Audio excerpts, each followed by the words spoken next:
Okay, I've been busy. I said in my last video that I was a little behind and things I wanted to talk about. On March 21st, I was off from school. I was off from work, rather. School. I was off from work on March 21st, the whole week. And I went to the range up in Elmford, the rifle range, shoot my carbine. And first thing is the guy asked, "Are you a retired veteran?" I said, "No." Veterans get the discount on Monday. Seniors get discount on Tuesday. Fire and paramedics discount on Wednesday. Hunters get discount on Thursday, and police get discount on Friday. The discount applies to the range fee only, and it is 50%. And yes, I do get the police discount. I do get that. That's one more. I get that. It's 50% on the range fee, so it's $15 instead of $30. Not 50% off the entire store, so don't think you're going in and buying a Wilson Combat. But yes.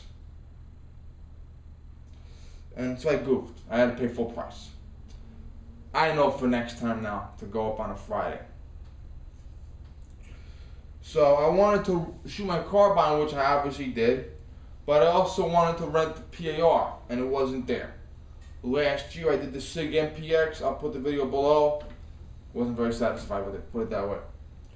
But I couldn't hit the paper, literally couldn't hit the paper at all. But long story short, I should have last year rented the PAR, put it on my credit card. I fucked up.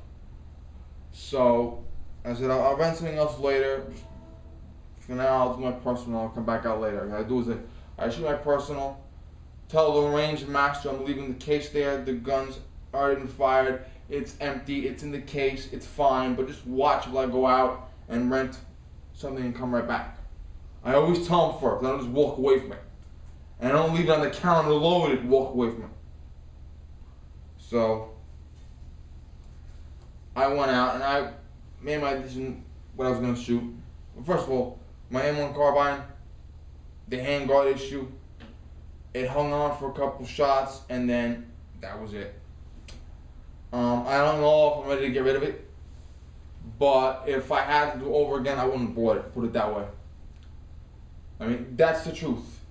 It is accurate, nowhere near as accurate as the modern rifles, but it is accurate to a degree that I would need it. You know, it will, if I had to pull the trigger, that M1 carbine would put someone down at a considerable distance that I needed it. It's not accurate up to 500 yards, but as far as the handguard blowing off, if I knew that was going to happen, I wouldn't have bought the rifle.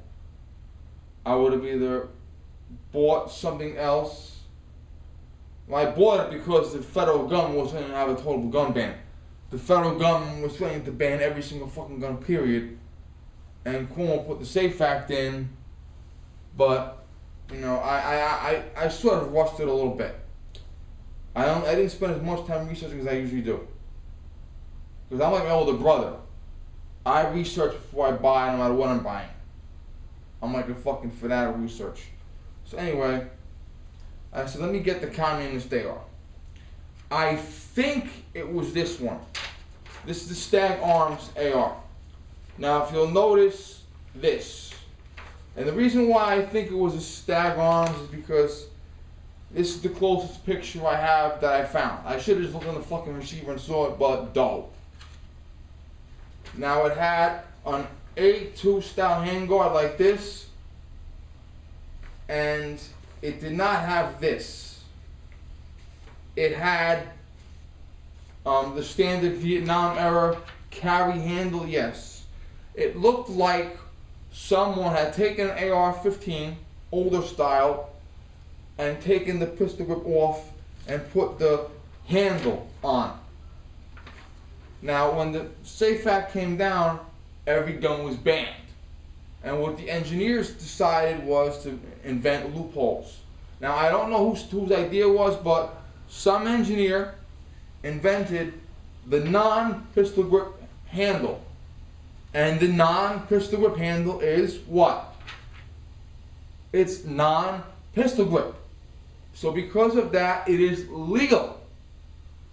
And they started using this to retrofit older ARs. So rather than surrender it or register it, knowing they're going to confiscate it later anyway, people were retrofitting them. And then other factories got in on it, and they decided, you know what, we can also mail rifles out from the factory with the handle already on. Now, this was my result. I have one flyer, 15 yards, not bad at all. Obviously, it's a 20 round magazine, 20 round box. That's all. Now, obviously, if this was my 500th time shooting it, I would expect a lot better. But for a rifle that I never used before, I can't complain. Now, what I did was, well, the issue is, this is ugly. I'm not gonna lie, this is ugly. And it's blasphemy, and you're saying a lot of dirty words right now. And guys in Texas and Arizona are like, what the fuck, man? Now, I heard a while ago, a couple of years ago, on one of the forums, a guy talking about this fucking handle, and he said, as ugly as it is, it's actually better to use than the traditional one. Now, this range does not always allow cameras. They feel that cameras are a distraction, which I guess they are. You know, if you take one picture once, it's not a big deal. But you know how guys say they want to take selfies, so this range only allows cameras when the manager signs off on it, because I have a video or a still photo for the websites or for Facebook or for publicity, and you're only allowed to use a camera if the manager of the shop says so. That's about it. And I saw one of the postings a while ago of a guy holding this. And I repeated on that posting, hey, I heard it's ugly as sin, but I heard a guy say it's pretty good. Let me tell you something right now. Okay? I would have no problem buying this rifle. And if I were to buy this rifle and the SAFE Act is repealed, guess what? I would leave the handle the way it is. That handle is so comfortable. And I'm like, am I hitting it? I've never used this kind of thing before. I'm like, am I hitting anything? And I pull the target in. No recoil. It still goes back the normal way an AR is supposed to go back. You know, the AR, the brilliance of the AR is the buttstock is normally at a straight zero angle to go straight back, as opposed to older rifles that have the curve or some kind of curvature or degree angle in the butt in a buttstock. This thing here covers the buffer tube, and this handle and buttstock right up. But if you'll notice, the handle and the buttstock are one, and it's at the same, almost at the same position that it would normally be in.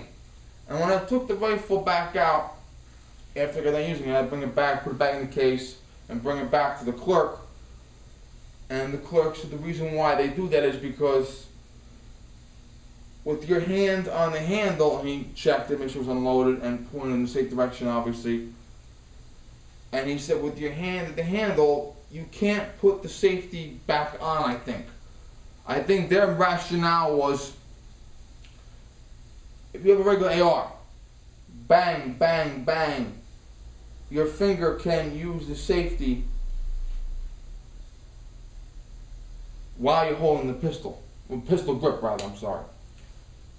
And you can keep your finger near the trigger. So you can't, with this rifle, you gotta take your hand away and manually move your hand over in order to, so I said, okay, can I have it again? I went back behind it, I said, can I come back here because, you know, okay, you come back here. Come back here. Can I have it again, please?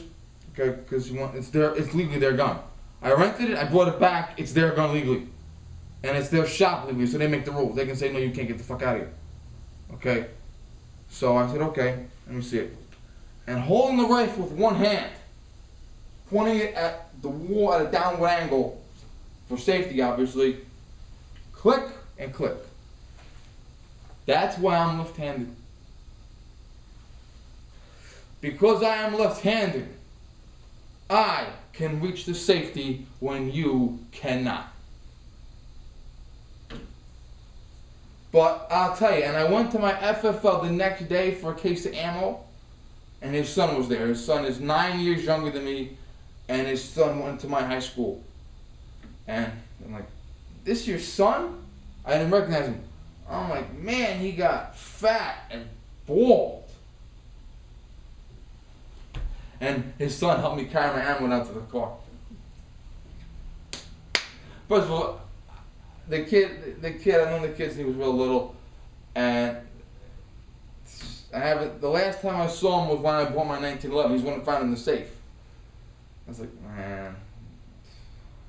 So it was good to see him. I patted him on the back. So I was okay, because you know, I don't want to bust his fucking balls. You guys see the way his father's business partner talks to me, the retired training instructor, oof. So I'm telling my FFL, if I get this thing, by law, I gotta put this fucker on it unless the safe back to the field.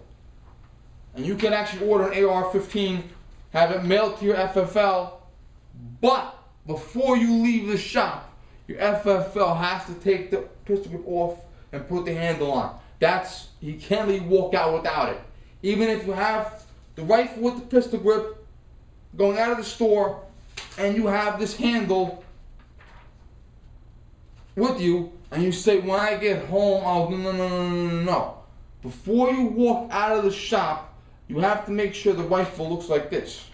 You have to. Because if there's a state trooper out there and he wants to make himself look big, that's the way it's got to be. So you got to do it. Most cops will not enforce it, even troopers. My cousin is a trooper on the National Guard major. Most cops will not. If you have a rifle with a pistol grip on it, okay, most cops, they don't want to get involved. They say, fuck Cuomo, fuck the SAFE Act, they don't want to get involved. But for legal purposes, if I got a break-in in my house and I got to use my rifle, and the cops come to the report and I got fucking pistol grip on it, you know, so for that shit. And I said, if I buy the PAR, I can put anything I want on it because it's not semi-auto, it's pump. And I can have anything I want on it. But if I buy that, I know I'm going to like it. As ugly as the handle is, I know I'm going to like it. So I'm just talking out loud to myself. I'm definitely going to buy one or the other.